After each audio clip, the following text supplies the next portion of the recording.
Hola, esta es nuestra tercera clase de actos de comercio por la vía del video, que es lo que seguiremos haciendo probablemente hasta nuevo aviso.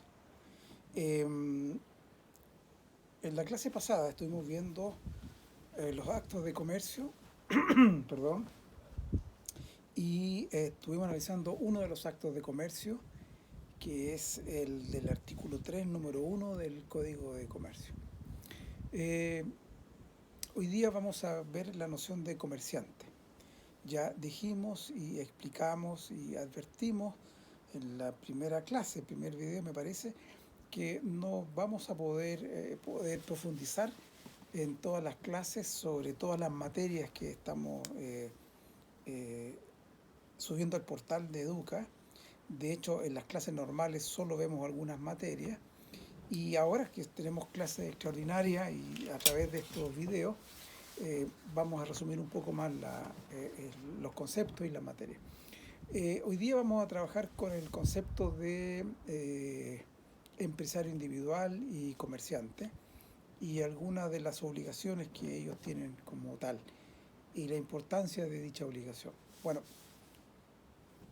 el concepto de comerciante es importante en el Código de Comercio chileno. No obstante que, como lo explicamos en las clases pasadas, eh, el código sigue un concepto objetivo del derecho comercial, por lo tanto, no un concepto subjetivo. El derecho comercial no está referido a los comerciantes, sino que está referido a los actos de comercio. Lo que ocurre es que cuando hay personas que en forma habitual se dedican a desarrollar actos de comercio, entonces el código los va a calificar de comerciantes. Pero eso es un accidente, es decir, tienen la calidad de comerciantes, eh, van a tener ciertas obligaciones cuando lo sean, etcétera, pero no transforma el derecho comercial chileno en un derecho subjetivo, como lo fue antes del Código Comercial, que era un derecho de los comerciantes. Hoy día no es un derecho de los comerciantes, sino que es un derecho objetivo. Trata, regula los actos de comercio. Bien.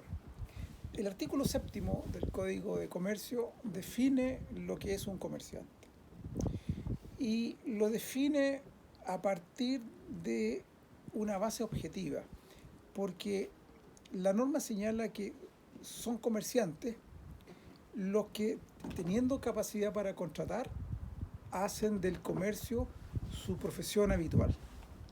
De manera que este concepto de comerciante está radicado en una base eh, objetiva y subjetiva, pero principalmente subjetiva.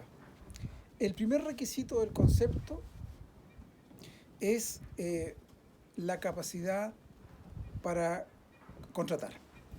Es decir, son comerciantes aquellos que tienen capacidad para contratar. ¿Qué capacidad para contratar? Bueno, la general, estamos hablando de la capacidad de ejercicio, no de la capacidad de goce. Por lo tanto, en general, esta capacidad es mucho más amplia.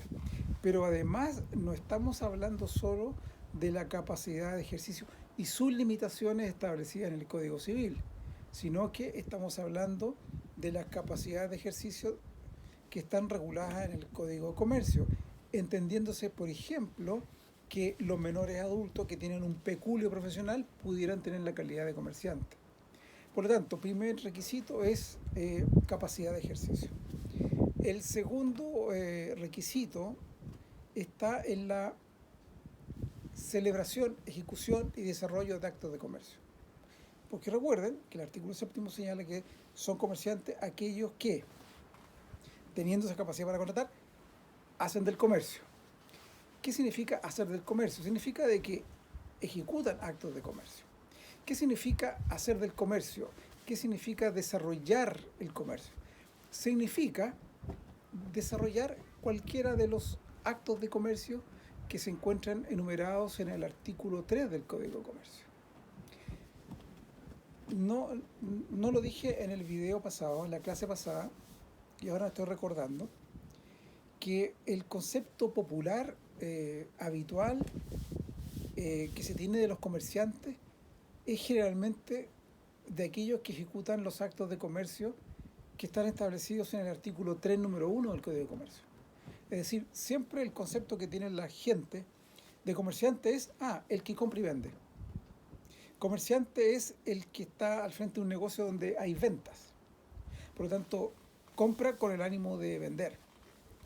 Así que ese es nuestro concepto comerciante, el de la librería, del supermercado, etcétera. Compra y venta al menudeo de productos o de bienes muebles. Pero no, ese es uno de los tantos actos de comercio. Claro, es el número 1 del artículo 3. Pero hay una serie de otros actos de comercio y por lo tanto comerciante no es el que compra y vende. Comerciante es el que desarrolla alguno de los actos de comercio que se encuentran descritos en el artículo 3 del Código de Comercio. Y el tercer requisito es hacer de esta actividad, es decir, de desarrollar actos de comercio, su profesión habitual. Por lo tanto, el tercer requisito significa la habitualidad. Es decir, voy a trabajar, voy a ejecutar, voy a celebrar actos de comercio de una manera que revele que me voy a dedicar a eso, de forma permanente o habitual. Pero habitualidad no significa en forma ininterrumpida, porque por ejemplo, tenemos que es un comerciante a aquel que desde el 1 de enero de un año hasta el 31 de diciembre ejecuta los actos del tren número 1 en un kiosco que ha instalado en una esquina de una calle de su ciudad o pueblo. Y ahí claramente hay habitualidad porque este comerciante o esta persona desarrolla estos actos de comercio en forma permanente y en forma ininterrumpida. Pero también va a ser comerciante a aquel que, por ejemplo, venda helados, compre y venda helados solo en la época de verano. Se dedique a instalar un kiosco en Pucón para vender helados desde diciembre hasta febrero del próximo año. O sea, solo en la época estival. Pero lo hace todos los años. Por lo tanto, ¿dónde está la habitualidad? En que todos los años abre su kiosco en diciembre y lo cierra en febrero.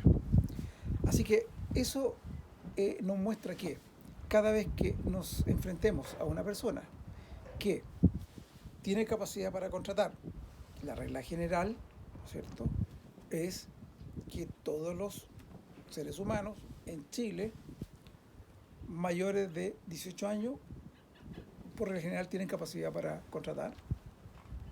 Las excepciones ya las vimos, están en los apuntes, y que celebran o ejecutan actos de comercio y lo hacen en forma habitual. Y ahí tenemos al comerciante.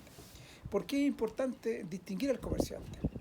Porque cuando estamos frente a estas personas que tienen la calidad de comerciante, el Código de Comercio establece una serie de requisitos perdón, y obligaciones que tienen estos comerciantes, porque además los trata y los califica de tal para efectos de regularlos.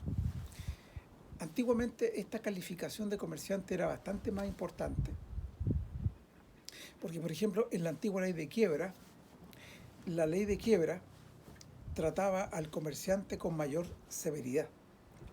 Era mucho más duro con el comerciante, porque lo consideraba que era un profesional del mundo de los negocios.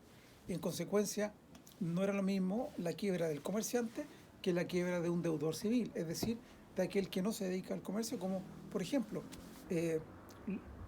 la dueña de casa, el empleado de una fábrica, un profesional como nosotros que ejercemos en forma liberal. Sin embargo, hoy día tiene quizás menos importancia y el Código de Comercio chileno sigue usando el concepto de comerciante, pero la doctrina comercial moderna usa el concepto de empresario. Así que nosotros en este semestre vamos a empezar a hablar del empresario. ¿Y por qué es importante hablar del empresario? Porque es muy probable que este es el concepto que acoja nuestro próximo Código de Comercio, que se está estudiando y que está trabajándose para probablemente dentro de unos 3, 4, 5 años pudiéramos tener un nuevo código de comercio que va a incorporar todas estas tendencias modernas, entre las cuales está cambiar el concepto de comerciante por la de empresario, que puede ser empresario individual o empresario colectivo. Clásicamente se estudian las obligaciones del empresario o las obligaciones del comerciante. Hay que advertir que estas obligaciones son las que establece, y las que vamos a estudiar, son las que establece el Código de Comercio. Hay otras áreas o disciplinas jurídicas que también dicen relación con el quehacer del empresario o del comerciante y que establecen ciertas obligaciones también para ellos. Por ejemplo, el derecho laboral, por ejemplo, el derecho sanitario, por ejemplo, el derecho tributario, que establece obligaciones para el empresario. Pero desde la perspectiva del derecho laboral, del derecho sanitario, del derecho tributario. Así que cuando hablamos de las obligaciones del empresario, lo vamos a hacer desde la perspectiva del Código de Comercio. Y en general el Código de Comercio establece 4 obligaciones que debe cumplir todo empresario, de la cual una es la que generalmente se estudia en clases, la otra no tiene mucha trascendencia. La primera obligación es la de llevar ciertos libros de contabilidad. La segunda obligación es la de inscribir ciertos documentos en ciertos registros públicos. La tercera obligación es la de inscribirse como tal en ciertos registros. Y la cuarta obligación es la de pagar patente municipal. Hablemos de la primera, la obligación de llevar contabilidad. Durante la semana voy a ingresar o incorporar a los artículos complementarios un manual de contabilidad para estudiantes. Es importante que ustedes manejen algo de lo que es la contabilidad. Es probable que alguno de ustedes pudiera ser contador o haber egresado de algún colegio comercial, o una escuela comercial o un liceo comercial, donde tengo entendido egresan con la calidad de contadores públicos. Pues bien, la mayoría de ustedes, ¿no es cierto?, no maneja nociones de contabilidad, pero para este curso deben manejar las nociones básicas. En los apuntes está establecida la obligación y explicada cuáles son las obligaciones de llevar contabilidad. Básicamente, la obligación es de llevar ciertos libros de contabilidad. La contabilidad, que es como la fotografía financiera que se toma día a día, semana a semana, mes a mes, trimestre a trimestre, semestre a semestre o anualmente a una empresa, es el reflejo de su vida íntima de carácter económico y financiero. Es el registro de la actividad financiera, es el registro de la actividad contable. Por lo tanto, es el secreto, si me permiten el ejemplo, es el diario de vida que llevan los adolescentes, pero este es el diario de vida del negocio, del empresario, del comerciante. Y por eso que tiene una característica muy importante, y es que es secreta, es confidencial, porque en la intimidad del comerciante, allí están sus aciertos y sus desaciertos, sus éxitos y sus fracasos. Allí se refleja si le está yendo bien o mal.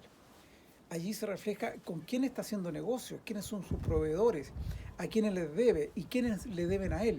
Por lo tanto, es importante que esta persona, este comerciante, mantenga una de las características de su contabilidad, y es que sea secreta. Pues bien, la obligación de llevar ciertos libros de contabilidad implica de que la contabilidad, para tener la calidad de tal, debe registrarse en una serie de documentos o libros distintos.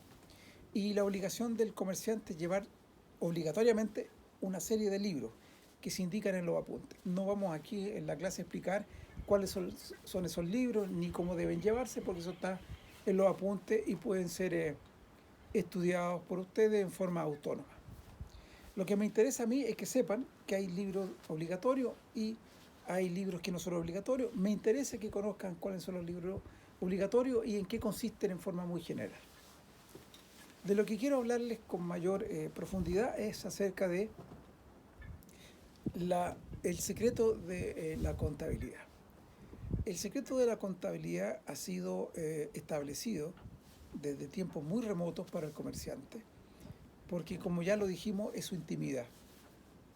Y si no fuera secreta la contabilidad, podría afectar su negocio, podría revelarse el buen o mal estado de su negocio, y esto además estaría en contra de la libre competencia, porque cuando estamos en un sistema donde se valora y se protege la libre competencia, lo que queremos es que todos los actores del mercado actúen en un plano de igualdad.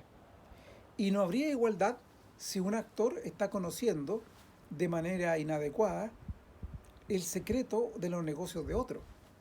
Quiénes son sus proveedores, quiénes son sus clientes para probablemente conquistarlos, atraparlos o quitárselos. De una manera, por supuesto, inadecuada, eh, fraudulenta. Entonces, la ley dice, el secreto de la contabilidad es una norma para todos los comerciantes. Y la ley dice, solo puede establecerse la excepción de manera legal. Bueno, pero esta excepción, que está contenida en el Código de Comercio, también tiene excepciones en otras normas. La ley tributaria establece excepciones al secreto de la contabilidad. En materia penal se establecen excepciones en materia de secreto de la contabilidad. Y en derecho bancario, por ejemplo, en el derecho financiero, también hay excepciones. En general, las excepciones consisten en que cuando hay ciertos bienes jurídicos de mayor valor que están resguardados, se permite al juez, por ejemplo, establecer un levantamiento de ese velo de confidencialidad y de secreto. Así, por ejemplo, en materia de persecución del delito de tráfico de droga y lavado de dinero, se permite que la contabilidad pueda ser abierta. Cuando estamos persiguiendo delitos tributarios, se permite que la contabilidad también pueda ser abierta, etcétera, etcétera. En el Código de Comercio tenemos 4 excepciones que están contenidas en los apuntes, que son en general la liquidación de sociedades mercantiles, la liquidación de comunidades hereditarias, etcétera, etcétera, que también están en los apuntes y que también pueden ser estudiados por ustedes de manera autónoma. Lo último que quisiera decir sobre la contabilidad es acerca del valor probatorio de los libros de contabilidad. Esto es muy importante. ¿Y por qué es importante? Porque la regla general que se contiene en el Código Civil, artículo 1704 y siguiente del Código Civil, establece la regla general sobre los documentos privados. La ley civil le da mucha importancia a los documentos públicos, a los instrumentos públicos, y generalmente les da cierto valor probatorio en ciertas circunstancias. Pero la regla general es que en materia de documentos privados, papeles, etcétera, que tenga una de las partes en un litigio, en un juicio, que ha llevado, por supuesto, a los tribunales por una controversia, no tengan valor. Incluso más, es prueba en contra de él. En materia de contabilidad, la novedad en el derecho comercial es que cuando estamos en juicio entre un comerciante y otro comerciante, la contabilidad que tenga un comerciante hace plena prueba en favor de él.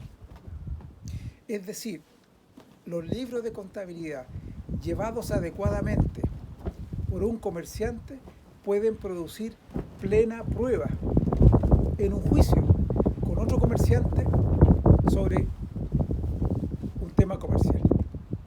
Entonces, ¿por qué es importante esto? Es importante porque generalmente, y en mi práctica, he visto cómo la mayoría de los abogados se olvida del derecho comercial y tiene juicios de comercio. Un comerciante litiga contra otro comerciante. Pero como no hay tribunales especializados en Chile, no hay tribunales de comercio, no hay judicaturas de comercio, permítanme.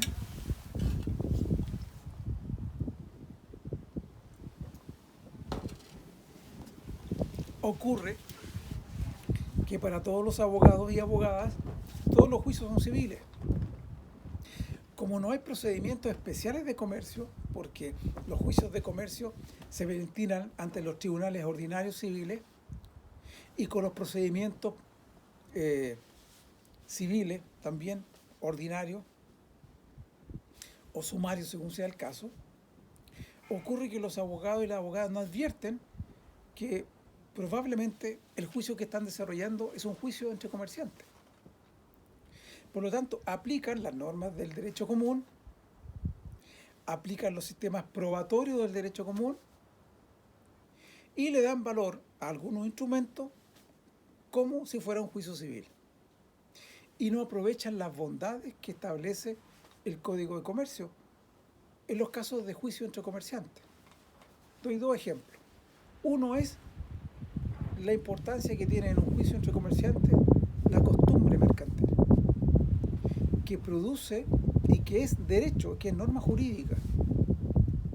Pues bien, no se acude a la costumbre mercantil porque los abogados y abogadas se olviden de que están en un juicio entre comerciantes y aplican las normas del derecho civil, las normas sustantivas del derecho civil, y entonces no le dan importancia, por ejemplo, a la costumbre mercantil que pudiera existir. Y el segundo ejemplo más recurrido es justamente en materia adjetiva respecto de la prueba, en que no recurren a los medios probatorios. Y especialmente se olvidan que si tienen una contabilidad sana que ha sido llevada conforme a las normas del Código de Comercio y en algunos casos de acuerdo a las normas del Código Tributario, hacen